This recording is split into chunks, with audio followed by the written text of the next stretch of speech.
guys. So, the summary of how our Iveco Daily 4x4 truck went on our 2.5-year trip around Australia. Generally, very well. A lot of people have questions about reliability on these vehicles. A lot of people have questions about the size, too big, too small. A lot of people have other sort of issues with them, brands, breakdowns, too capable, not capable enough, all that sort of jazz. So generally good. That's the quick two-second summary. Generally good. All right. So number one, I think we better start with why would you travel in a truck? What's the benefits of it? Why would you ever do it? Because there are some drawbacks to it. So number one is weight. That's the massive overarching thing that a truck solves is weight.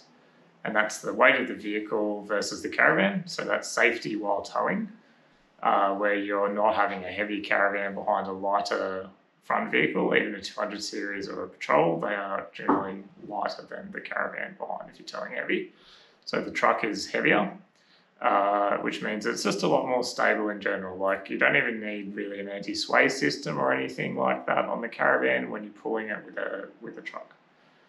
And then you can talk about weight of carrying things, right? So you're traveling Australia full time, you're living in your caravan, you're living in your vehicle. You want to be able to take all the toys and niceties and tools and luxuries with you without having to be illegal. So you want to be legal, you want to carry everything with you. There's really only a few solutions. One of them is a American sort of ute truck. We're on a truck license and one of the medium-sized ones, not even the small ones of those, like the Ram 1500s. They don't have any extra weight capacity. So you'll need the medium sort of American truck or one of the Japanese trucks or like the Isuzu or the Hino or the Fuso, or in our case, we went the Iveco. So when you're going in one of these truck vehicles, you can basically carry as much as you want within reason.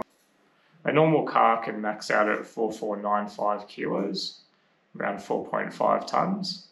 Our truck was, we had a GVM of up to 5.5 ton within the legal limits of it. And generally, when we were traveling and towing, we were around 4.7 with the total weight of the caravan. So we had about 700-800 kilos of spare payload. That went down if we were fully loaded with full water and going up to Cape York with the freezer full of food and in the truck and the caravan and all that sort of stuff if you're going really remote. But generally, when we were traveling, we were weighing around 4.5 to 4.8 ton in the truck itself. And that's good having that feeling, knowing that it doesn't matter if you buy that extra trinket or knick-knack, or I bought an electric unicycle while we were on the road because I wanted a small thing to get around the place, or you want to buy an e-bike or whatever it is that you want to buy, you've got that extra weight capacity to carry. You're not like really skint like that on weight. And same if you're a boater, fisher, comes up a lot in boating circles that you're sort of like, if you're in a 200 series with a boat on top, you are looking at being overweight really quickly. Dual cab utes with boats on top, mostly overweight. Unless you really like upgraded GVM, and even then you're struggling with your gross combined mass, your GCM. So it's a very hot topic, and most people want to do the right thing and stay sort of legal in case of insurance and stuff like that. So going with the truck, just wipe all those weight issues away. Now, downsides of the weight issues at the same time, the truck is going to have more fuel usage. Not a lot more, but a bit more. So we averaged about 18 litres per 100 to 22 litres per 100 over our whole trip. I don't have the actual average figure for the entire 2.5 years. Yeah, it was roughly 18 unloaded, 22 loaded. So It's not that much more. I know Land Cruisers can run the same sort of figures. Patrols can run even higher. Yeah. So there's fuel usage. There's the physical size of the vehicle, and that is both a pro and a con. It's a pro because you've got the physical space to put all your stuff in and sleep in it. Like we have a bed in ours, fridges, tools, chainsaws, like just massive amounts of room. And ours is a small truck. If you go to one of the larger, like Isuzus or Fusos or something, you can really like get some extra, like a lot of stuff in there. You can almost sleep your whole family and stuff in there. And then the downside to that is length, fitting it in car parks and fitting it in shops, fitting it on the road, height issues, getting into underground car parks and stuff, although most patrols and Land Cruisers will have that same issue anyway, with roof racks on and stuff. You got size on the road as well is a little bit bigger, and then you got off-road tracks where you're a bit wider than any of those vehicles and a bit longer, and generally the clearance isn't quite as good depending what vehicle you go. The Iveco, and so that leads me to the reason that we chose the Iveco. It is the perfect in-between size vehicle. So it is only just longer than a 79 series, it's only just wider than a 79 series, and is a lot taller, but it's not extraordinary, especially if you're talking to someone with a tinny on the roof of their vehicle. The Ivecos can like similar heights. And now you got better departure angles, better arrival angles, 37-inch tyres fit easily and look right for the vehicle. It still fits in a shopping centre car park width and lengthwise, but it does. And that's the beauty of the Iveco, being in that perfect size bracket where it's big enough that you can carry everything and you've got the weight and all that sort of stuff, and it's small enough that it still fits in pretty much everywhere, and it doesn't feel like a truck to drive, it feels like a car. All right, so I've talked about the positives and negatives of the truck and stuff like that, but what you're really here for is our experiences traveling with the truck for that period of time. And so Caravan Parks, we only had like 2 Caravan Parks in 2.5 years who said your truck is too big, your setup is too big, you can't come here. It sucked because there were F trucks parked in there that were bigger than us, but they just saw the size, it looked a bit intimidating, and they said no. But that was very, very rare. Normally, no one cares. It's all fine. We did usually say we were smaller than we were and then just fit onto the site, because sometimes if you said the full length of the setup, Caravan Parks like, no, you're not going to fit, when we did fit. So, what else? Having we had 70 litres of water and a bunch of batteries, 600 amp hours of battery, all of that off-grid living stuff fits in the vehicle. And so we just had it everywhere we went. It was all in the vehicle. We could leave the caravan at Sandy Point and go for 2-3 nights in just the truck, and have very comfortable living in just the truck, and not having to take the van. But when we got a van with you, you add it to that, and so you've got a really great off-grid setup there. Some things for 2.5 years on the road. Mechanics were fine. We didn't really have an issue with mechanics. We did have to occasionally sort out an Iveco specific one in a major city, but that was rare. Tyres were a little bit harder. You had to source them in a capital city usually because they were 37-inch truck tyres.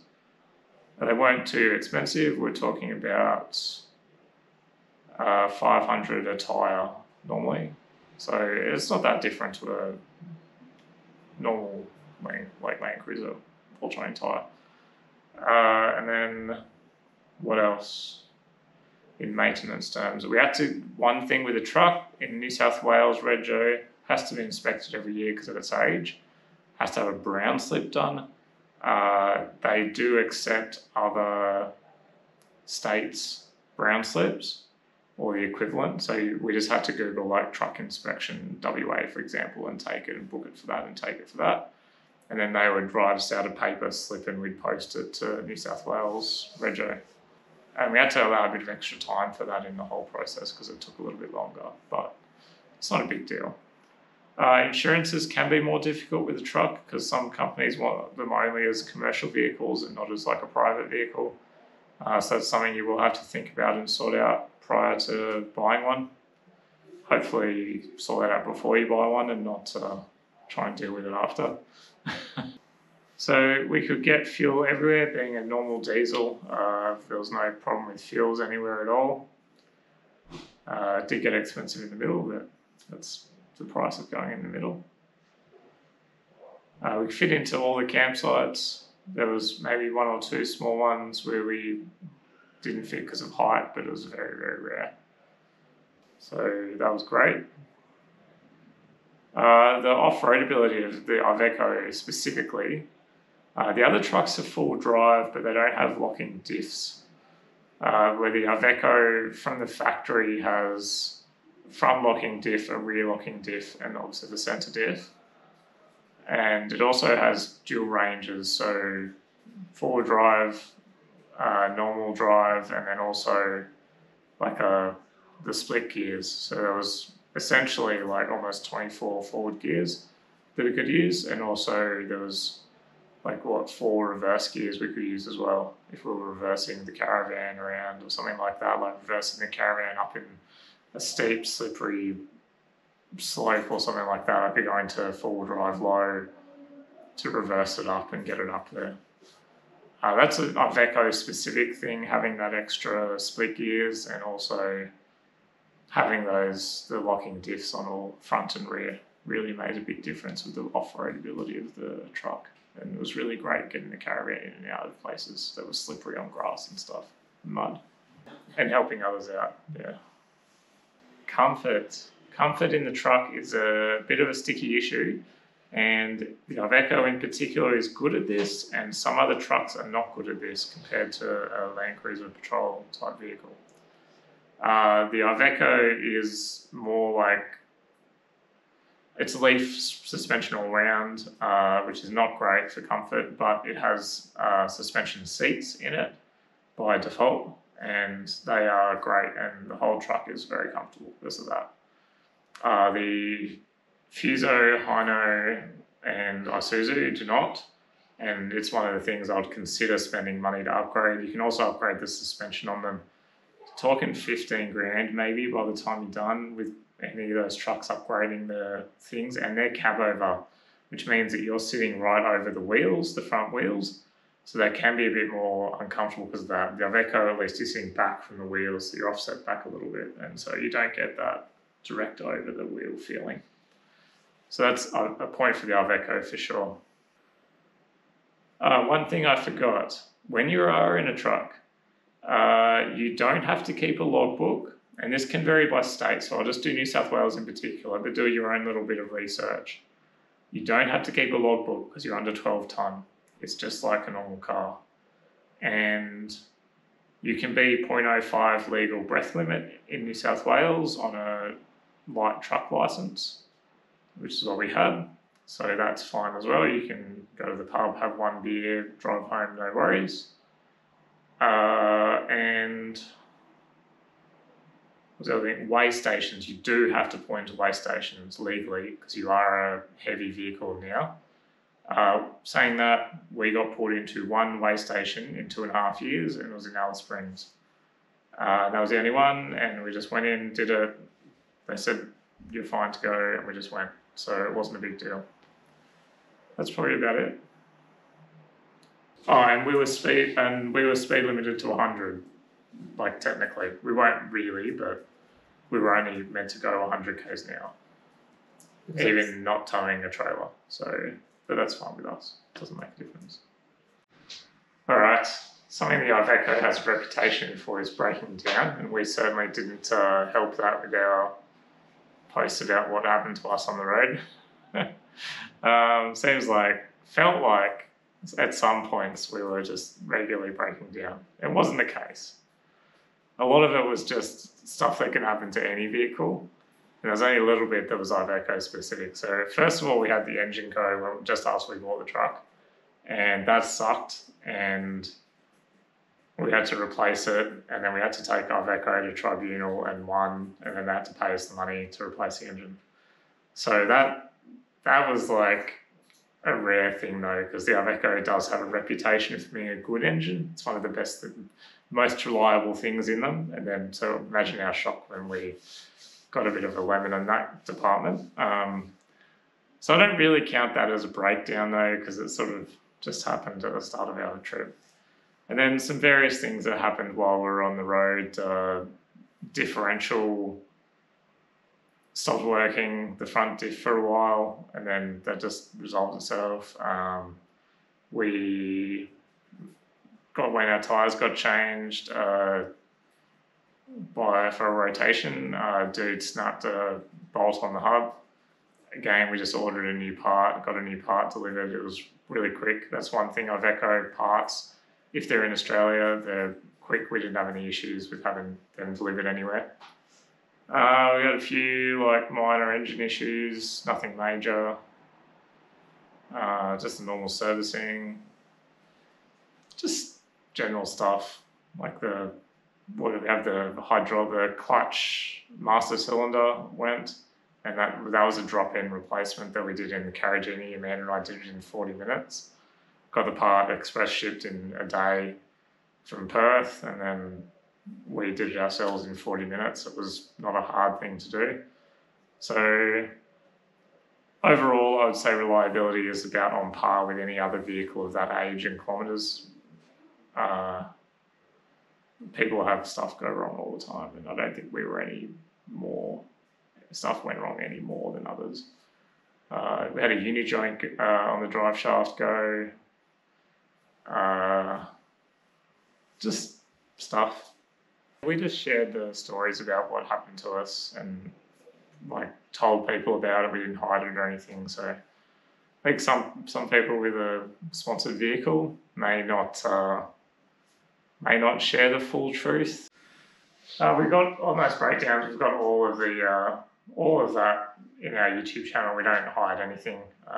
So if you don't watch us normally and you're just interested in traveling in a truck, check out our channel. We've got 1,000 hours of content of the breakdowns, the trials, the tribulations, cool campsites in Australia, Caravan Parks, everything you can think of, activities. Like, I'm not the most interesting person in the world, but we've tried to like cover a lot of stuff. So if you can stand my voice this long, you probably stand it enough to watch some other stuff of ours. All right, if you're a bit scared about traveling in a truck, whether you're a guy or a girl or your partner is not that keen on traveling in a truck for various reasons, or they're not keen to drive it, Amanda asked me to tell you guys that from a girl's perspective, it's no different to driving a car. Essentially, these trucks are not that big, especially the Iveco, and it just drives like a normal car. And so she said it doesn't feel any different to just driving a normal vehicle, except you've got a bit of extra height. So that's just our perspective. If you're trying to convince someone else to travel in a truck or whatever, that's our advice. Okay. People ask us all the time, would we buy a truck again, and will we buy an Iveco again, 4x4? We would buy an Iveco 4x4 again, maybe. It depends on the price and the kilometres and the condition of the vehicle, and the engine in it is probably not. I'd prefer a slightly more powerful engine if I was going to go again. So it's a trade-off on the good size and stuff, where the engine's not as powerful as it probably should be for the weights that we're talking about. So would we buy one again? On the fence a little bit. There isn't anything else that fits the exact bill that truck did. Would we recommend traveling Australia in a truck? Absolutely, yes.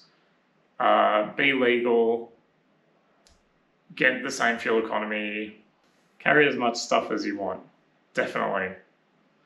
it's so relaxing knowing that you don't have to worry about weights at all. You can fill up all those water tanks and just go drive and you'll be legal and you'll be fine. Alright, Amanda's now going to give you guys a super quick walk around through the truck. This was taken right as we were cleaning it up, ready to sell. So, ready for it to be picked up. So we sold the truck already, it's gone, and we just cleaned it up. And while we were cleaning it up and finishing it off, Amanda went around and did a quick little walk around to show you guys.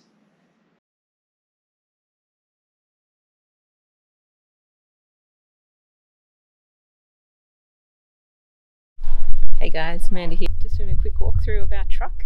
If you haven't seen our channel, this is the back. It's all emptied out and nice and tidy. So it's a Iveco Daily 4x4 dual cab with a canopy on the back that we have set up as a camper. This is a queen size bed up here. We built an extra one for our daughter. Underneath here is normally an angle as a backup spare freezer for long trips like Cape York, where we spent 8 weeks up in the Cape. In here, a drawer, usually full of toys, and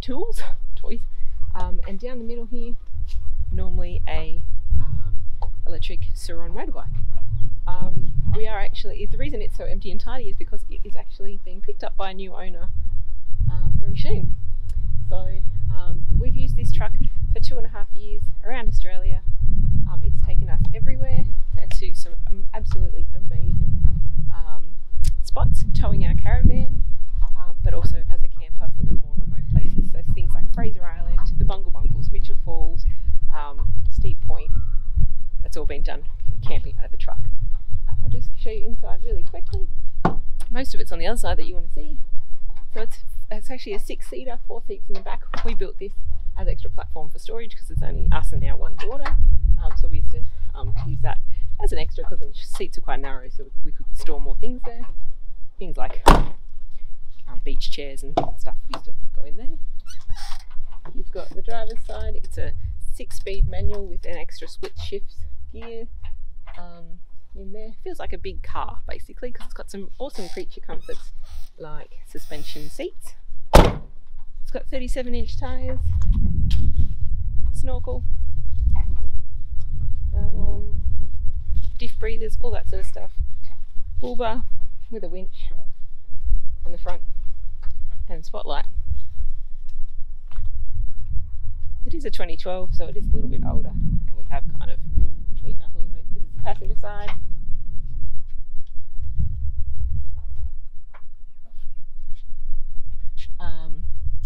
UHF, GPS, aircon, those sorts of normal standards. Well, we've added the GPS. We've also got a reversing camera in there, so I'll show you that at the back here. We've got an air hitch, which is absolutely a saving grace for towing our van. 100% recommend these if you are a truck with a van, because it stops the vibration, the tugging between the two. 320 litre diesel, extra tank, 70 litre water tank. We've got a ladder at the back here so we can climb on the roof, and up on the roof is 4 solar panels. I think it's like around the 700 watt mark, maybe 400 watt. I'll put that in text here. I can't quite remember off the top of my head. That's Daniel's department. Normally it's got signage all over it, but again, it's getting picked up very, very soon. So this is our kitchen side. Got an upright fridge, 120 litre. Absolutely love that. Love that we could just open the door and get that out and not have to worry about drop downs and things for slide outs. Air compressor, normally a bit tidier than that. And this is a kitchen area that we've made.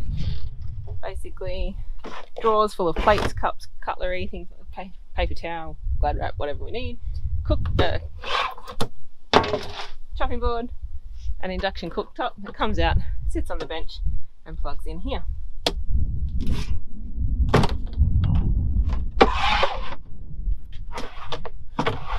Collapsible sink.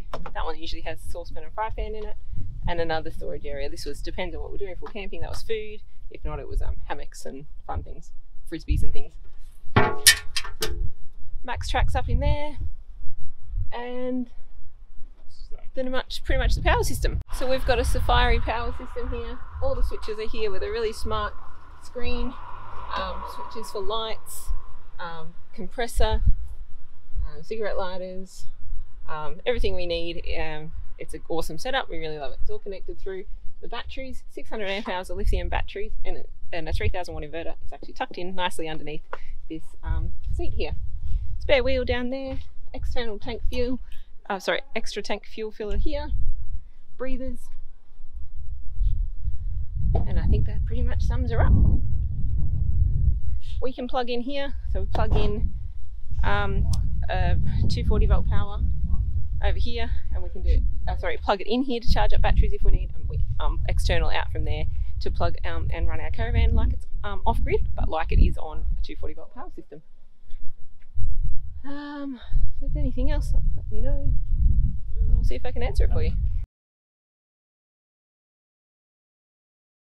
And that's it. Goodbye, truck. See you later, mate. It's been a lot of fun. We really had a lot of good memories with it, and it did its job absolutely. If you want to see any more videos with it, we've got a full walk around video up here, and we've also done a full power video, which is going to be up here, and we're going to link them all below. And there's also, we're going to link a little bit of like times that we camped in the truck specifically, and times that we went off-roading in the truck specifically. So give those a watch.